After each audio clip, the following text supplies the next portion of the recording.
live in a reality of phantoms and monsters. They exist among us, and sometimes they win. Even the devil was an angel once. The world has its own rules, and these rules are not human. Some of us seek answers to the origin and existence of cryptids and the unexplained. Join us as we venture beyond the known and accepted boundaries. Welcome to our nightmare. I think you're going to like it.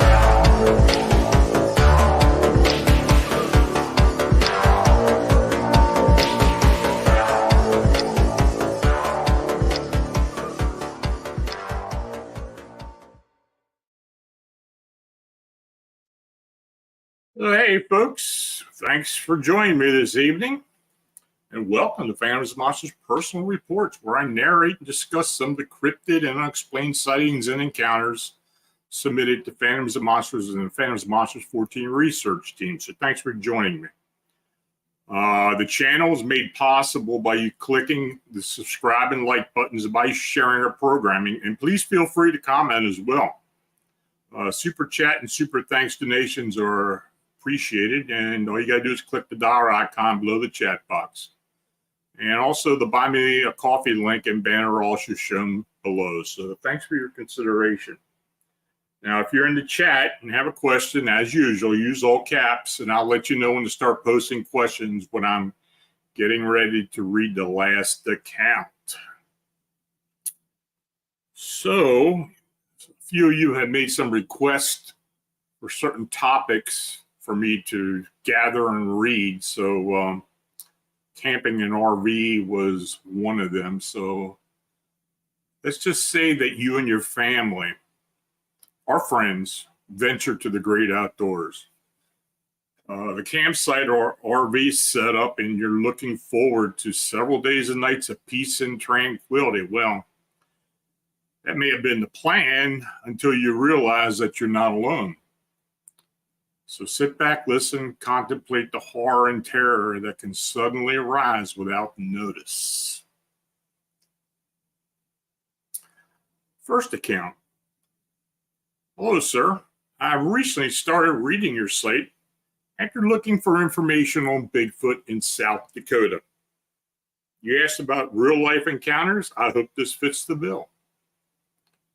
My family had a scary confrontation in 1992 while RVing.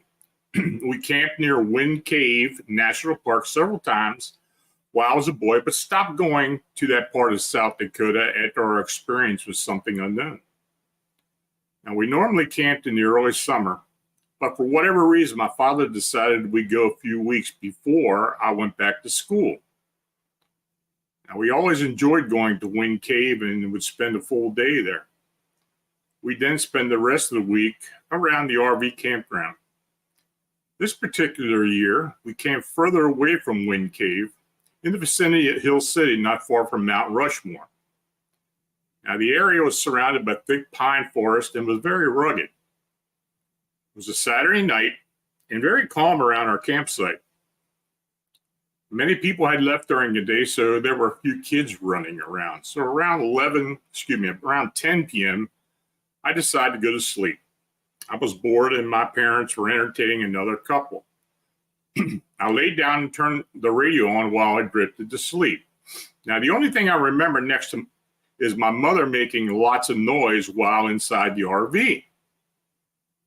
I sat up and watched my father looking for something in a storage bin. The next thing I noticed was him holding a pistol. Now, I was wide awake now, wondering what was going on. I started to ask, but was quickly told to be quiet. They were standing by the door when suddenly something slammed into the back of the RV. I thought someone had hit us with a vehicle. The window in the back was smashed and the curtain was on the floor. I moved towards my parents when again something slammed into the back of the RV. At the same time, a deep rumbling sound came from the same direction. I never thought my mother would scream so loud. My father raised the pistol and fired through the window opening. We waited quietly for something to happen. Whatever it was must have run off. So by that time, Someone was yelling from outside, wanting to know what was going on. I think it was someone from the campground. My father went outside to talk to whoever it was. My mother was very scared and visibly shaken. She just grabbed me and squeezed me tight. My father came back into the RV and said that we were leaving. He grabbed whatever gear was outside, threw it in the RV, and we were off. None of us talked much as we drove home, which was about a 4-hour drive. Now, a few days later, my mother told me what happened that night. My parents were just about ready to go to bed. She said it was about 11:45 p.m. and she was cleaning up outside when she noticed something large on 2 legs run from behind the RV into the forest. Now, my father told her it was probably a bear. Then he saw it duck out and then back into the woods.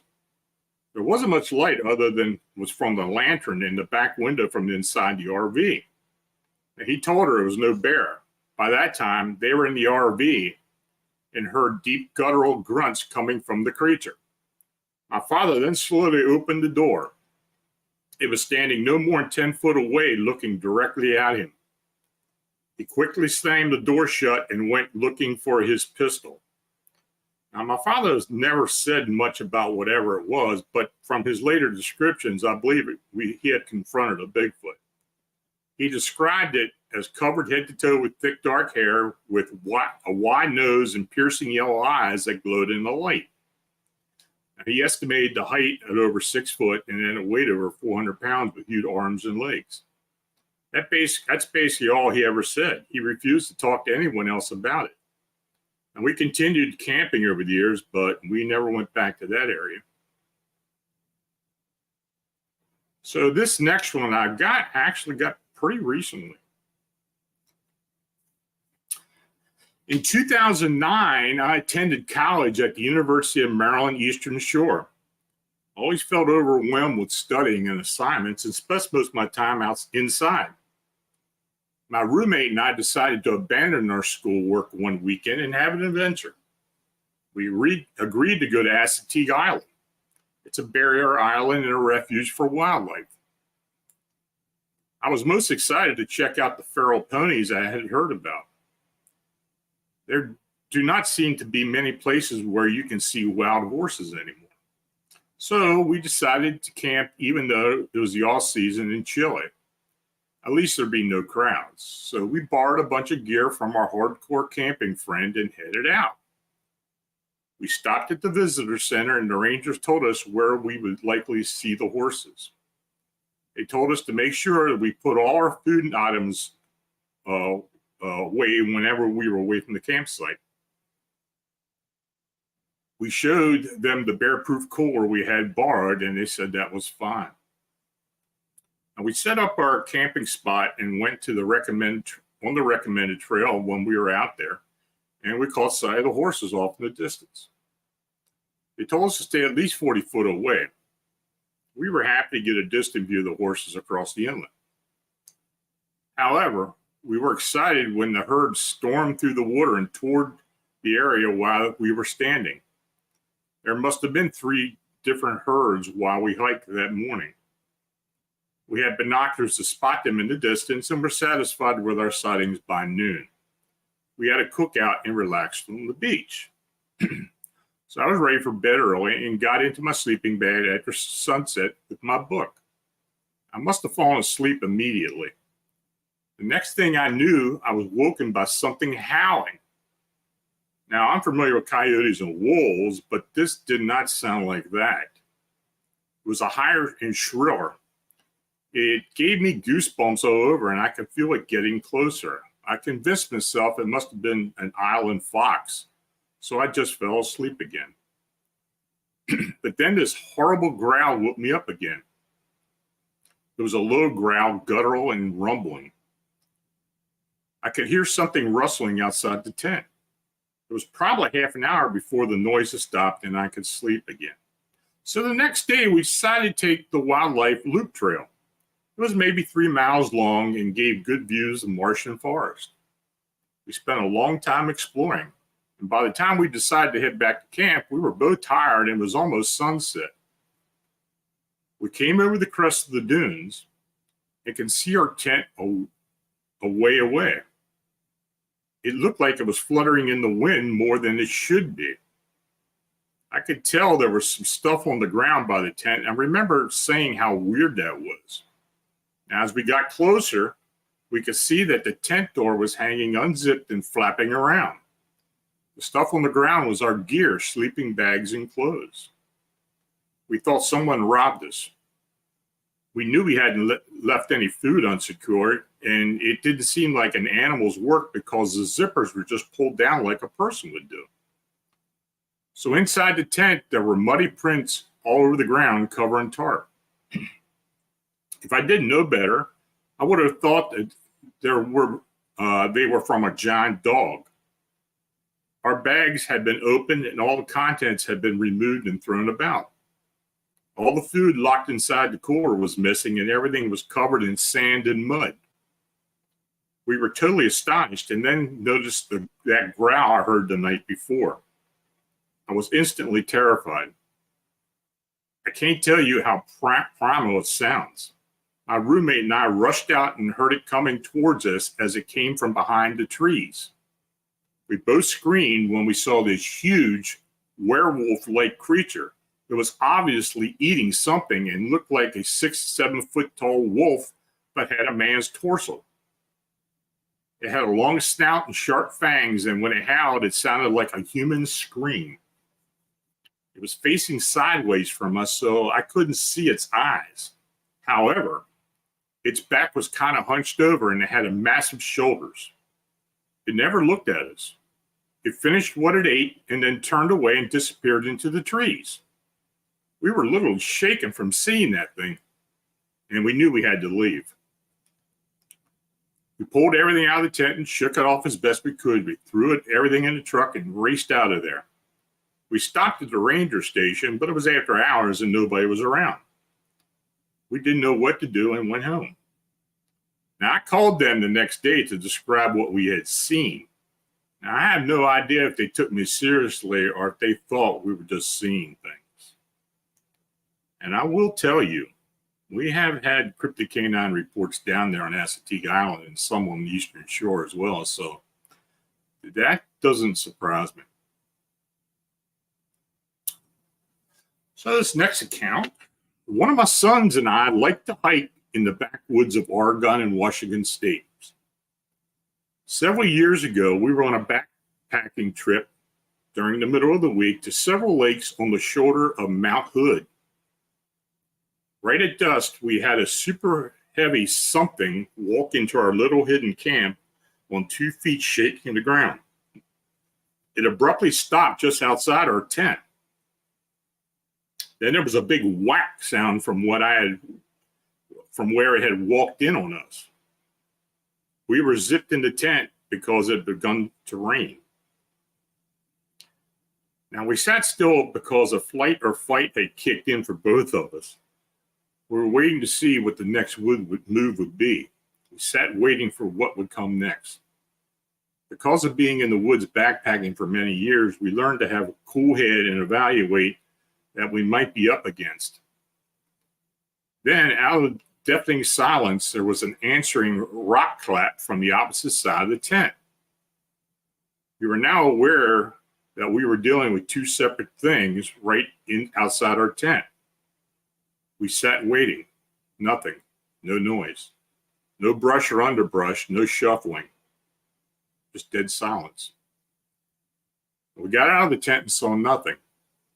Since there was only one way out of that camp and the thing had walked in on the only path out, it was now fully dark, plus a few miles back to where our truck was parked.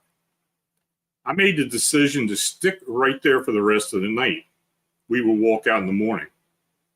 I rolled over and went to sleep. I know, strange, but I think the shock of it made me adapt within it's what it is as at this point. So my son laid awake most of the night expecting them to come back, but they didn't. And there was no smell either.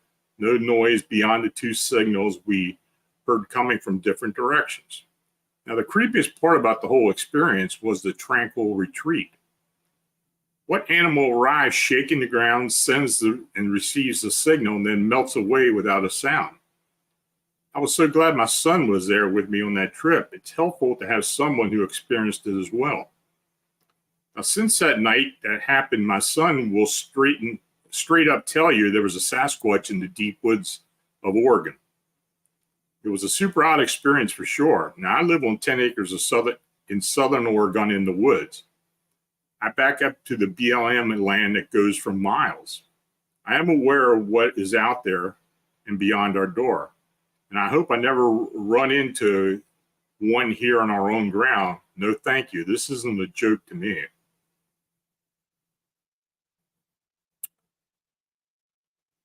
So here's another one, more recent.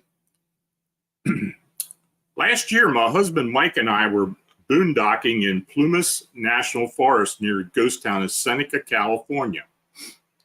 Our jobs give us freedom to travel freely, so we have crisscrossed the country camping mostly for free in various national forests. Overall, it's been a positive experience, this encounter being the exception. We try to stay in the national forest as much as possible, researching our next site for days, sometimes making sure that it fits our needs. We love being able to wake up and see the scenery from our bedroom in the solitude. Now, when we reached the site, it became clear that some changes had been made. The photos online showed a small clearing and the forest were more open beyond the site on the satellite view. But the trees were dense around the site.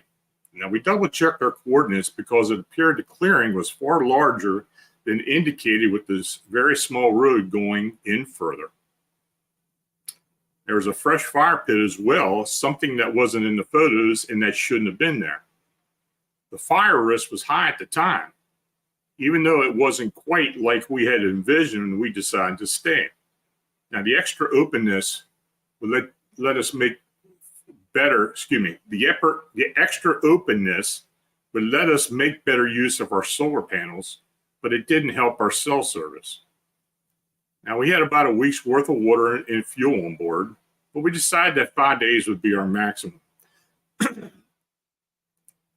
This would be long enough to justify fully setting up the RV and unpacking.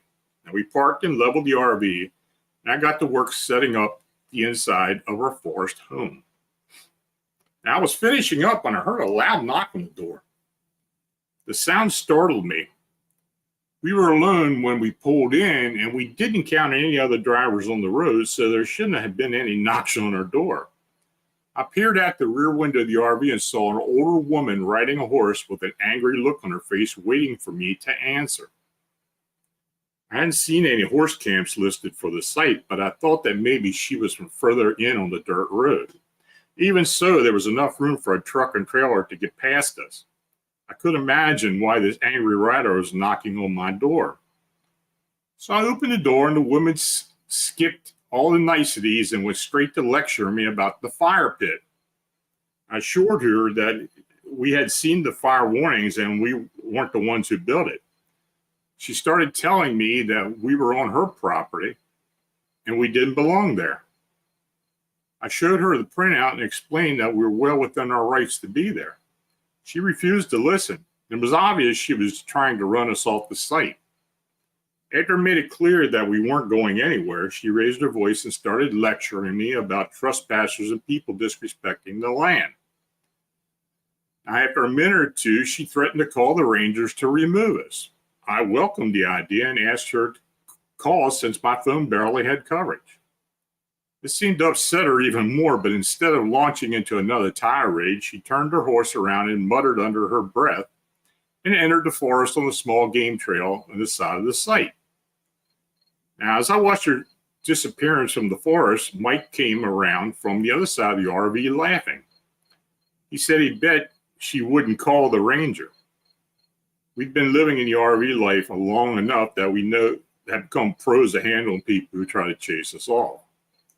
A few disrespectful RVs give the rest of us a bad name, leaving their garbage behind, violating parking, and being loud at night. Now, by the time we were fed and cleaned up for the night, it was close to 9 o'clock.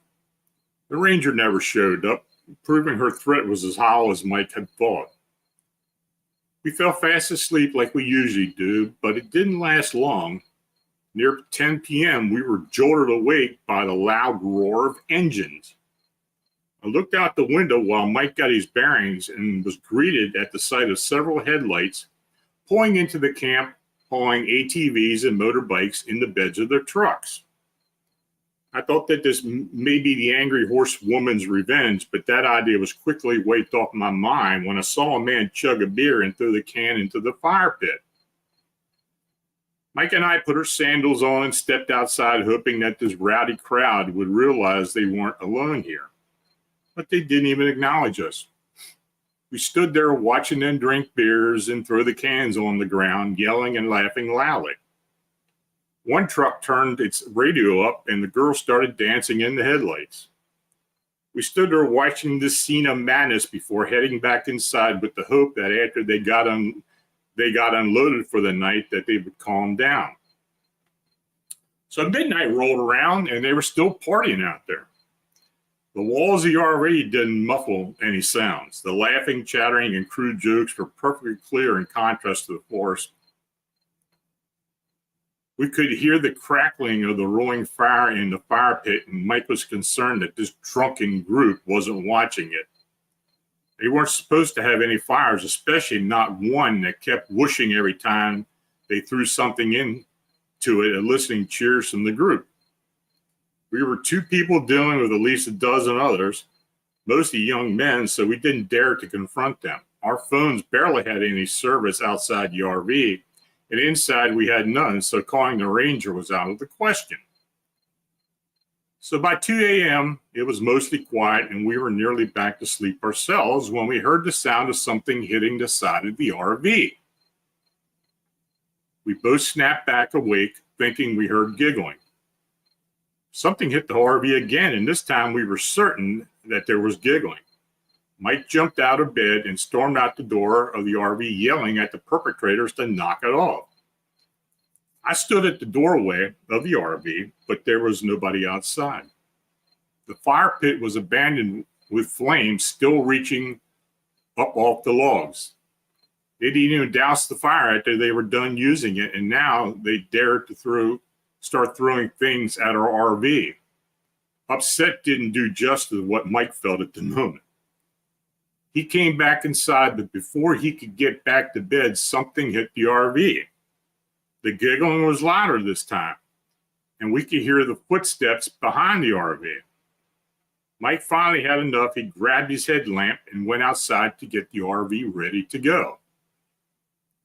He didn't want to be there. He didn't want to be here a second longer than necessary.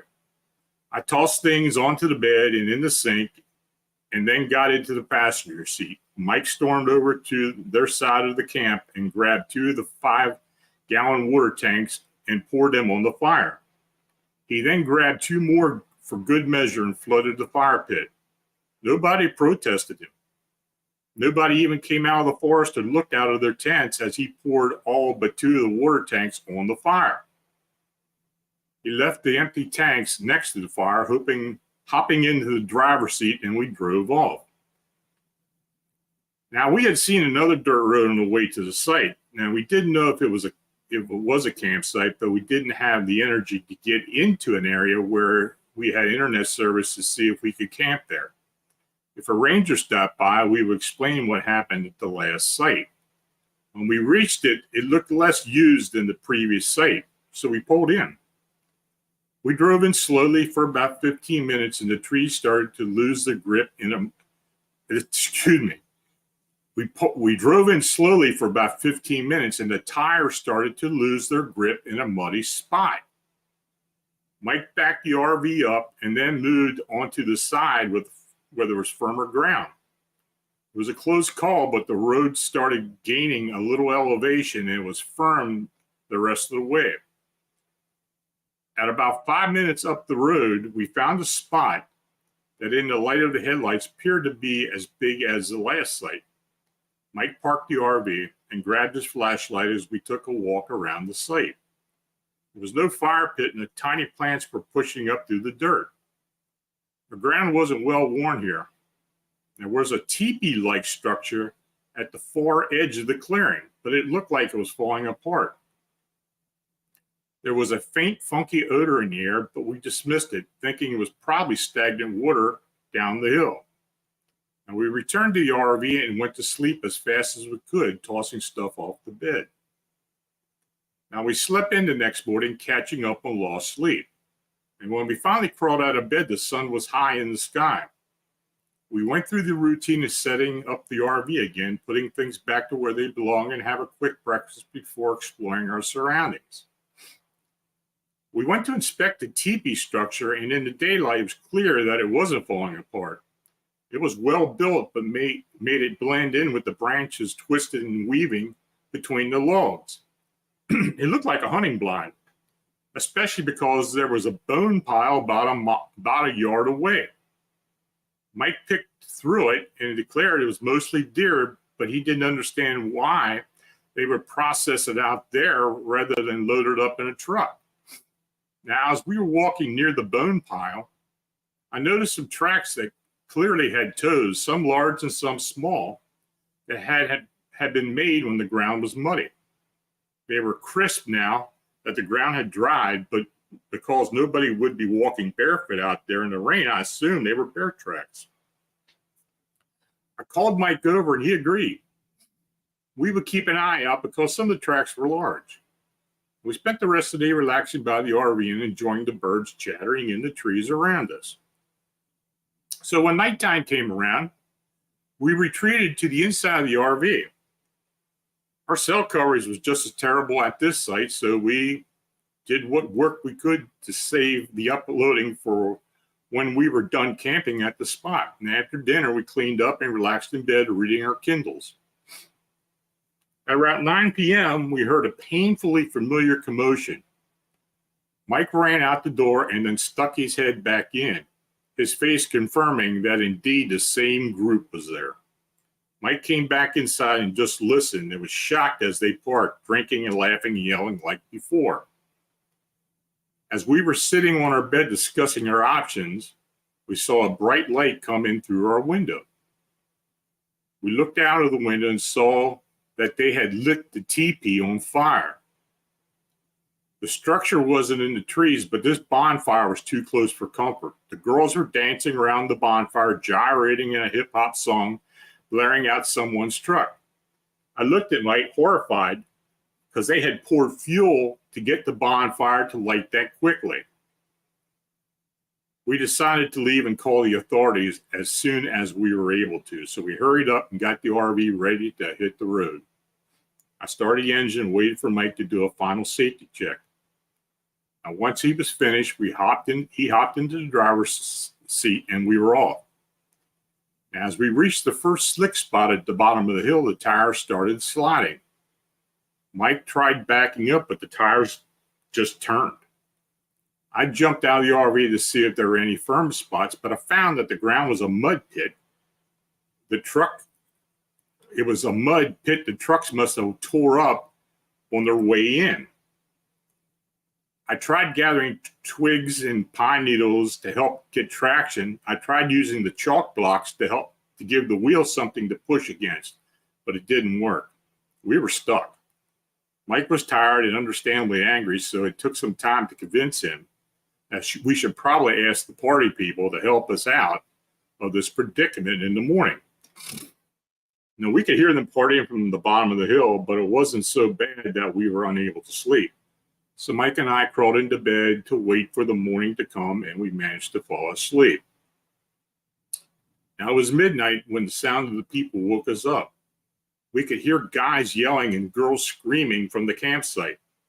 I opened the little rear window of the RV and could see that the top of the hill was bright and headlights started coming down the road. Mike ran out the door to wave down the trucks as they flew down the road, barely squeezing by us. But none of them stopped, and we didn't know what had scared them out of the campsite. I told Mike that they must have started a forest fire and they were trying to avoid getting caught. A look of fear crossed his eyes. Our RV was stuck, and if a fire came down that hill, our chances of survival were slim. We went outside and started grabbing any loose debris we could try and to get some traction. Pine needles, pine cones, small branches went into the mud pit. Mike returned to the driver's seat and put it in reverse while I stuffed more branches into the wheel tracks.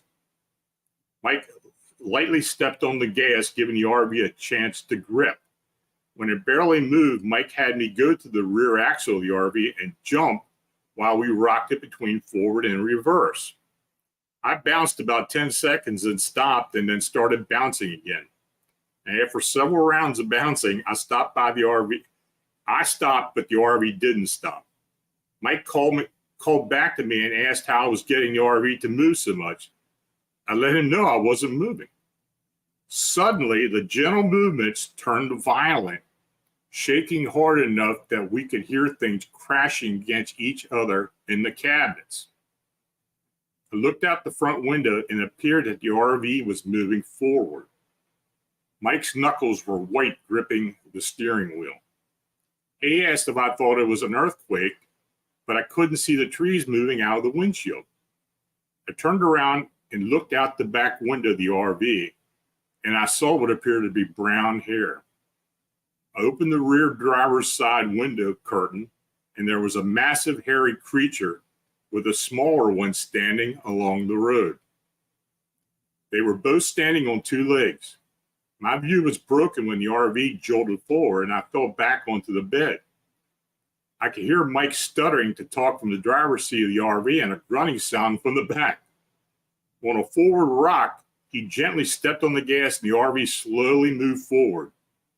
When the wheels seemed to gain traction, he stepped harder on the gas and the RV lurched forward, pulling out of the mud. As soon as the tires held firm, he accelerated down the road, putting space between us and the hairy creatures. I crawled my way up to the passenger seat, bouncing into the air a couple of times as Mike flew down the dirt road. Once I was buckled in, I tried talking to Mike, but he didn't utter a word until we reached the main road. When he did start talking, he only wanted to talk about getting a hold of the authorities. I wanted to confirm with him what I saw, but he just shook his head. He kept speeding down the road, hands and jaws clenched. I knew he saw them, but he wasn't ready to talk about it.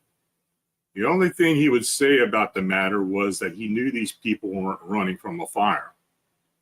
So when we reached the point of the road where we could pull off, we parked the RV for the night. Our phone had no service. We didn't know where the ranger station was, and it was late.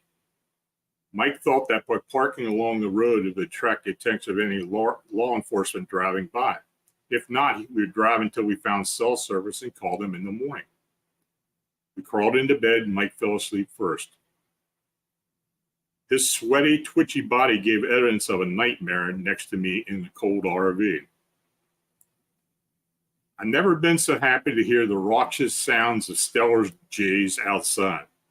Their harsh call let me know that the sun was rising. I made my way to the bathroom and was about to get settled in when I heard a loud knock on the door.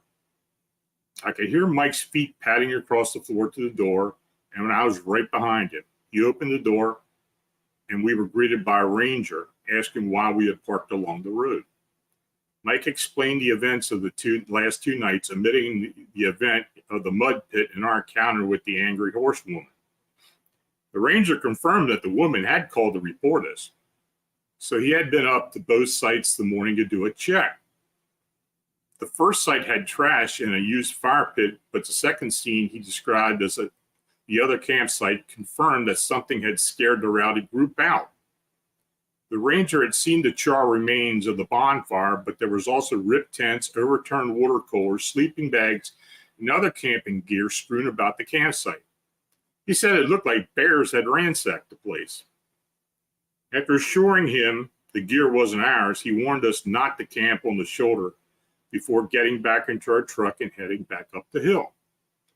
We hustled through our morning routine, making ourselves presentable with the hopes of finding a cafe in town along Highway 70. So we went outside to do our safety checks We reached the back of the RV and Mike's hands touched two indents spread far apart in the back of the RV that weren't there before. He shuddered before heading to the driver's seat to test the taillights. After everything was clear, I started towards the front of the RV, but paused as a small SUV came to a stop next to me. The driver was the angry horsewoman, and she had tears in her eyes. She rolled down her window and said, "What did you do to my baby's home?" She then drove away. And I tell you, that's about one of the wildest accounts I've ever heard. So take it for what it is, but it's very interesting. So the next account, in 2016, a friend, RR, had something bizarre happen to him while camping at the Stillwater Tent and Trailer Park to the west of Nipigon, Ontario in the Thunder Bay area. He woke up in the middle of the night to what he said were two grays. He couldn't move or scream, and the last thing he remembered was a sharp pain just above the clavicle next to the neck. When he came out of the tent in the morning, one of his fishing companions was alarmed at the blood which was on his t-shirt on his shoulder. Then they inspected his sleeping bag and they found more blood. They immediately transported him to the provincial hospital where one of the doctors said that something had punctured his skin and went alongside the muscle at least 2.5 centimeters. The hole was about 2 millimeters and scabbed, and an x-ray showed something the size of a 1206 surface mount resistor that was on the bottom of the puncture. He elected to wait and have it removed back in the States. It took 2 days to get back to Indiana, and then another day for him to see the doctor who confirmed the object was there. They decided to remove it 2 days later in an outpatient procedure at Parkview in Fort Wayne, Indiana. Now, on the morning of the procedure, he woke to find more blood on his sheets and pillow and went in for a 10:45 a.m. appointment. And when the doctor did a scan to confirm the location of the piece for removal, it was no longer there. It was in tissue at a location where it could not have moved by itself, and the doctor noted the penetration of the body showed trauma as if something had been put in him again, which disturbed the tissue, which is in the process of healing. Yet the skin penetration at the surface showed recent scarring, which one would expect of a wound 3 months old.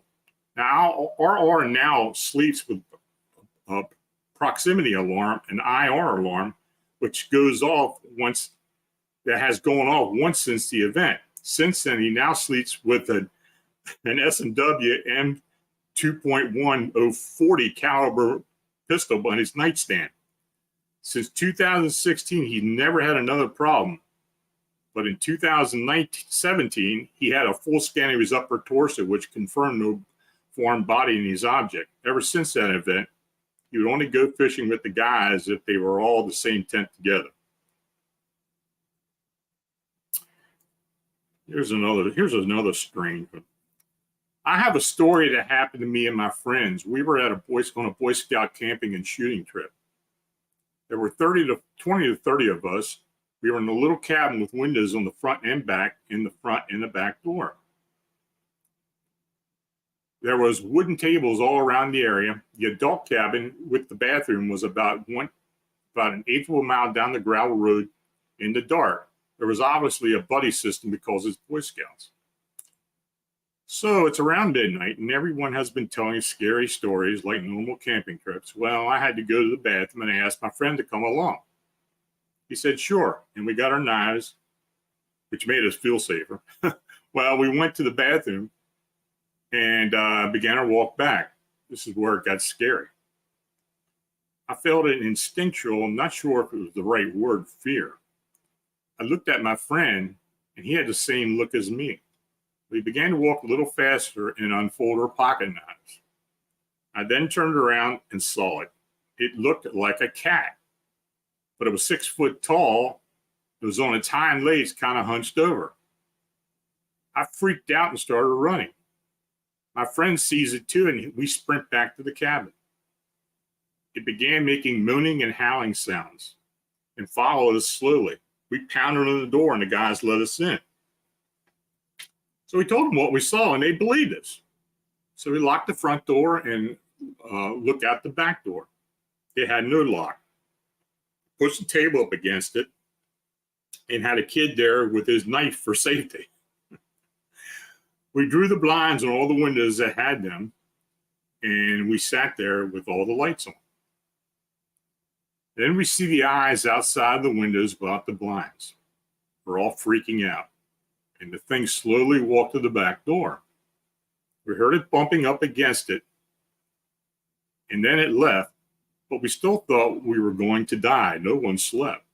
When the adults came to wake us up, we told them, and they laughed and said we were making it up. We know it happened, even though they don't believe us. It was in Northern Virginia, about 60 miles east of Washington, D.C., and it was after 2012, and I don't remember the exact year. Well, that area has been well known for a lot of strange things, strange humanoid sightings. I know exactly what I'm talking about. There are a couple of Boy Scout camps east of DC in Virginia. If I find any more, I'll dig them up. So here's the last account. And there's an original correspondence that I received, and then there was a follow-up the next night. This is part of a group of sightings that had been going on up in the Sierra Nevadas, but this was the first one that was ever reported to me. But you'll understand as I go further into it. Sir, my brother referred your email address to me. He thought you may be able to answer to what I saw this past July while camping in the Sierra Nevada mountains near Tioga Lake, California. Now, this was 2014. My teenage son and I were camping in our RV. There were other campers in the area, but not very close to us. On the third night of our trip, we encountered something that neither of us can explain. Now, this is bear country, and I know there have been Bigfoot reports over the years. But what we saw was not as far as we can tell. But what we saw was not as far as we can tell a Bigfoot. We secured all the food and other supplies in the RV, and we were getting ready for bed. It's about 12:30 a.m. My son fell asleep quickly while I was getting a few things together as we were going to leave this location later in the morning. I was looking at a map when I started to hear high-pitched screams. At first, I thought it was a coyote, but it was a single scream and sounded more human, like a woman's scream. I opened the RV door and stood silent in the doorway. Once again, the high-pitched scream started. Now this time, it woke my son. We both stood at the door as the screams continued from the direction of the mountain. After about 10 minutes, the scream stopped, and we both went to bed. Something startled me while I was sleeping because I woke in a panic. I looked at my watch. It was 2:40 a.m. Then suddenly, that same high-pitched scream erupted outside the RV. As it started, my son jumped out of his rack and fell to the floor. I grabbed my .44 just in case. As we looked out through the windshield, the moonlight was bright enough to illuminate a tall, thin creature with light-colored skin. My son yelled, "Zombie!" It did look like a female human form, but the face and the rest of the body looked horrible. It reminded me of an old witch. No clothes, deformed face, long, light-colored hair, long arms and legs. I figured it stood almost 7 foot and was walking away from the RV towards the lake. I had seen enough. I made sure everything was ready to go, and we drove out of there as soon as possible. So we ended up near Mono Lake. A few days later, I was able to talk to a ranger as he walked through the camping area. He was an older guy and quite engaging. I described what we had witnessed. My son also verified what we had seen. The ranger got a serious look on his face and said that over the years, something similar has been reported a few times. He said they called it Penelope, but he didn't know why it had gotten that name. That's all he knew. When I got home, I searched the internet, but no information was available. My brother gave me your email address and said you may have an idea of what it was. I'd appreciate your help. And he gave me his phone number. I contacted him by email, then talked to him the next evening, and I received this next email from him. Hi, Lon, thanks for calling. As you requested, I am including a picture that closely matches what we saw, the image on the left. And what it looked like was a pale crawler humanoid, or what people consider now a pale crawler humanoid. Like I said before, it was very tall with no clothes, long, thin arms and legs. You have our permission to post the email on the condition you do not release our private information. Anyone has details, please forward them to me. Thanks for your help. So what I did, and this is the first time I heard of this Penelope phenomenon. I looked for Penelope online on one small, with a small reference, but there was no detail about it. So I contacted Inyo National Forest for information. They directed me to the Mono Lake Ranger Station. I was able to talk to a ranger who confirmed that there had been a few very odd sightings in the Sierra Nevada range, and that one of these things, these beings, was dubbed Penelope. But he was unaware of how and why the name was given.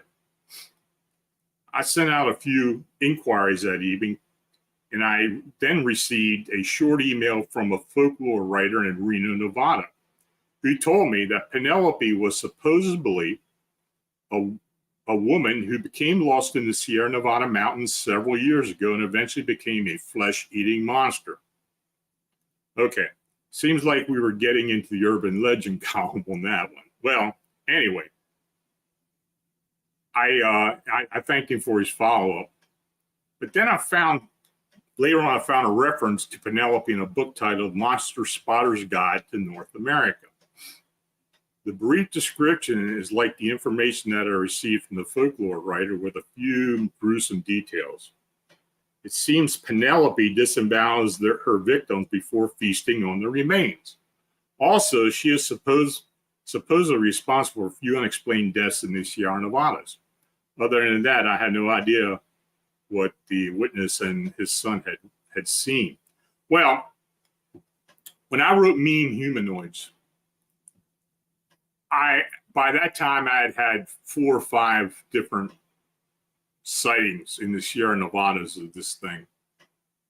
And one other person referred to it as Penelope. So that's where this Penelope phenomena came. I know others had talked about it and mentioned it. So yeah, so if you got any questions, put them up there. Overbuild Automotive, thanks for the super chat. I appreciate it.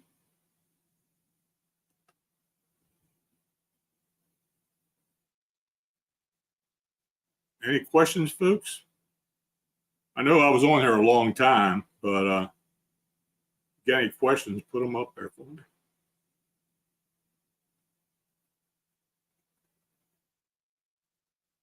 Put them in caps so I can see them too.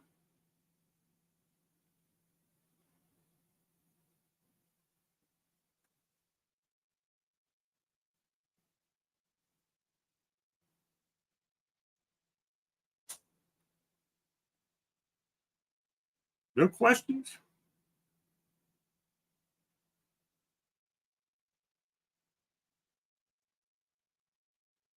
Here we go one. Marla Snyder. There have been so many accounts of Bigfoot in trailer parks. Any thoughts on that? Yeah. I mean, you're in their territory. And, I've heard a lot of accounts, people camping in RVs and running into Bigfoot. It happens a lot. But that thing with pushing the RV, I think that's the first time I ever heard something like that. I don't doubt it, but it's pretty wild. The fact that those people had burned down their structure, which I think was probably their own structure, that teepee thing, kind of upset them, and they ran them off, and then I guess they felt like they needed to help these folks get out. Nanoff 9.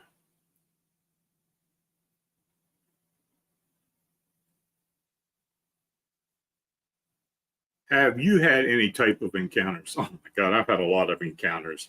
I mean, I've talked about them before. We'll have to save one show for when I talk about my 2 encounters, and I'll do a show on cases and such. But I've had a Bigfoot encounter, and I had a winged humanoid encounter back in the 80s.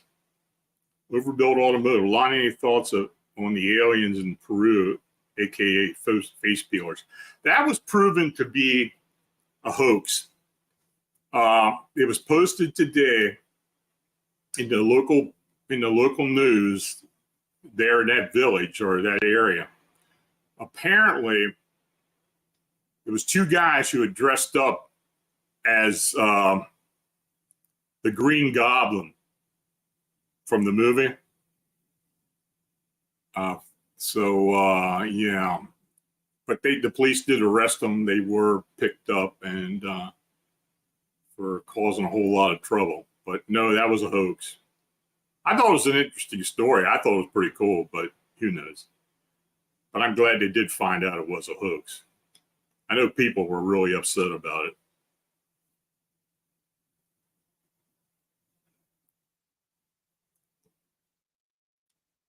Any more questions?